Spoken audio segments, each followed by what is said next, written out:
Black 200 right here. Let's see what's going on. Oh, she left the keys right here.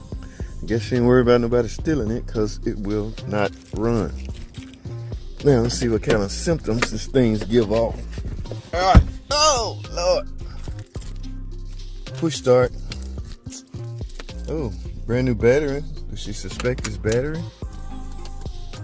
Guys, absolutely nothing. If this just a dead battery, I'm gonna be highly upset because I told her to try to get a jump start.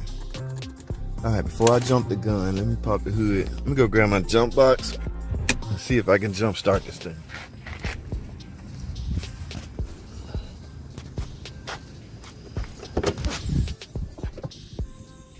Whoa, look at this.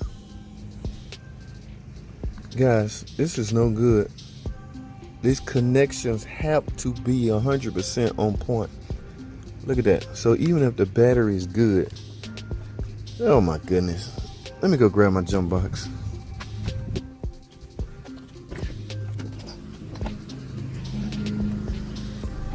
All right, let's see. Guys, I still have yet to upload the review on this jump box. One of the best jump boxes out there. Okay. Might try to reach out to them, see if they want me to help them sell some of these, because this is a nice jump box. Now, be careful, guys. Don't just assume red is positive. Yes, we would like to think that, but look at the battery itself. There's a plus right there. So I will assume that's positive. Now it's 2.8. Let's put this at full 12. Let's see what happens. Uh-oh. I don't see any lights inside. Oh boy. Normally this would be lit up. I'll have some kind of light in here. So this is what she mean by no crank. All right, let me make sure I got a good connection outside.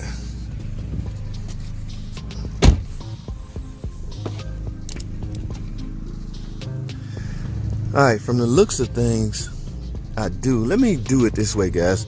This is a little trick. Not really a trick, but in the event you suspect you're not getting a good enough ground from the battery, and especially in a case like this where the connections, look at that. Here, guys, take your negative post of your jump box or jumper cables, whatever you use. Try to get a negative. Look around somewhere on the engine, not on the computer. Let's do this block right here. Uh-oh, y'all see that? Spark. Y'all know what that means? That obviously a good ground. Let's see what we got now. Yep, look at that, guys. Okay, buddy, we on to something. Let's see if we start. There we go. We're now started and running. All right.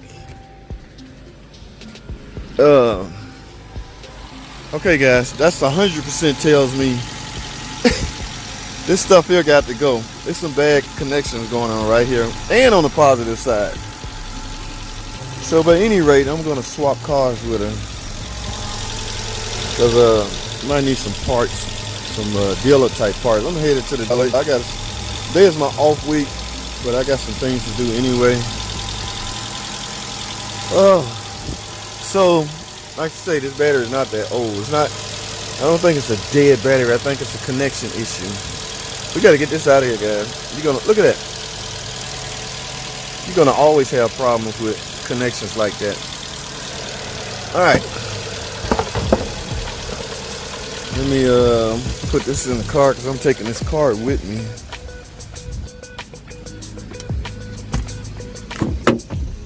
We got any room back here? Turn it off. All right, guys, I'm gonna grab a few things. I'm gonna grab some things out of the PT and swap cars. So y'all stay tuned, man. Give me a second. I'll be back. Okay, goodbye, PT. I'll be back. Stay here. Be safe. Don't go anywhere. Papa be back. I am running off in a black. What is this? 200. Don't nobody, please. This is a nice neighborhood, so I don't look like no thieves around here, but please don't bother my PT. Please, I beg of you people. It's just sitting over there. It ain't bothering nobody. So, all right, guys, let's get it. Guys, I will keep y'all up to date. This is actually, we're going to learn something today, guys. We're going to learn something about connections, okay? How important they are. Not just a good battery, because according to her, that is a good battery. She just bought this one for insurance. So what I'm going to do is put that battery on our special, one of the greatest battery testing tools out there. We call it a GR8. So I'm going to put that on the tester. It's going to deep charge it, and it's going to test its ability to hold a load, okay? Because that is the most part of the battery.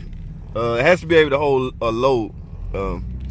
So if the GR8 tell me the battery is good, we're going to keep the battery and just repair the connection. If the GR8 come back saying battery failed, ta-da! Already got one ready. All right, guys, so I'm about to get on the main road. So let me get to the stop sign, make some adjustment, and I will see y'all in a second, man. I'll keep y'all up to date, let you know what's going on. Follow me, baby. Follow me. Online Mechanic Tips, JT, the car guy. All right, I'll see y'all in a minute.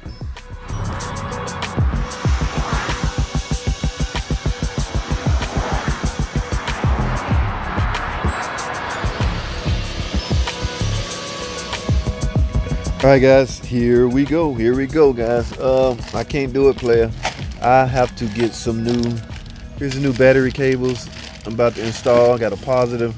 Look at that. That's how it's supposed to look, okay? The cables have been redesigned. All right, so I got a new positive and I have a new negative. If I'm gonna do it right, I'm gonna do it right.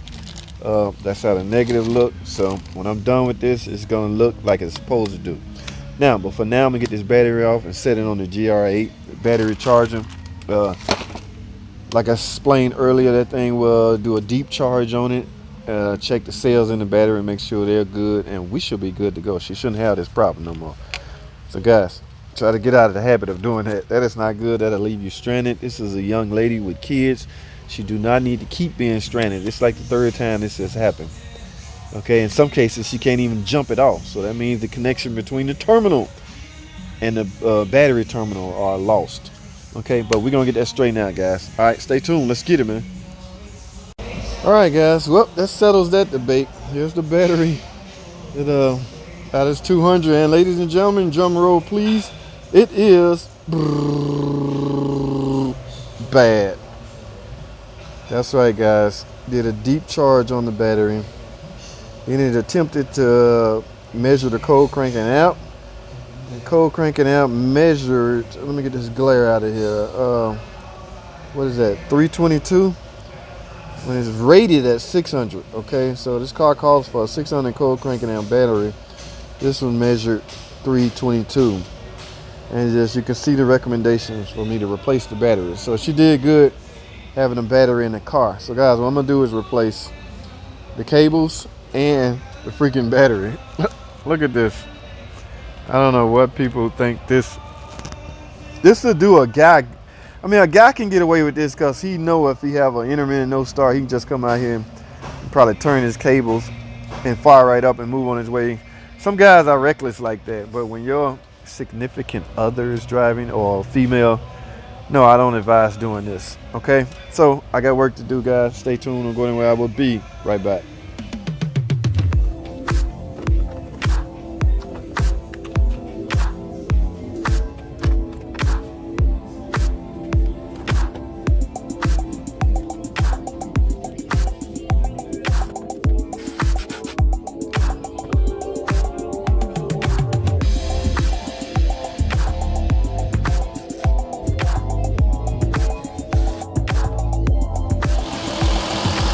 All right, guys, welcome back. I am officially done. Okay, I am finished, guys. As you can see, this look a lot better. Connection is a lot more tighter. Now, this positive cable gave me some problems, guys. As you know, it routes all the way down there to the back, and the connection part to the starter was really painful. Okay, yes, it was very painful. I was starting to feel I didn't charge enough, and I still think I didn't charge enough, but I'm a nice guy and you learn from your mistakes. Okay, now the positive cable also came with a terminal that goes to the fuse box. All right, and it's fairly easy. It goes in, it's only gonna fit in one slot. So guys, there you have it, man. We got ourselves a new ground wire. That ground wire actually routes through here and bolts to the transmission. Okay, so hopefully your transmission is nice and ground to the frame. So got to have that good ground, and of course the power supply. One lead goes to the starter, and the other lead goes to the fuel box. And guys, also on the positive side is the alternator, so you can't forget that. Take a look at that harness. I think it's this one right here. It routes all the way through under the exhaust to your alternator. Okay, in some cases they will include that harness in the positive cable harness. Okay, so guys, I am done. That battery failed. Got a new die-hard. Y'all know what that means. I have no idea what that means. Only 2 companies in the world, from what I hear, makes batteries. So from there, everybody just stick their names on the battery and go from there. But I'm not going to get into that because that's a huge debate for another day. All right, guys, I am done. Let me go back, get my PT Cruiser, deliver this. She shouldn't have any more intermittent no crank. Okay, no crank, guys. Difference between a no crank and a no start. I want y'all to understand that. Right now, I'm gonna end this video, guys. Thanks for watching. Comment, subscribe, and I'll see y'all on the next video.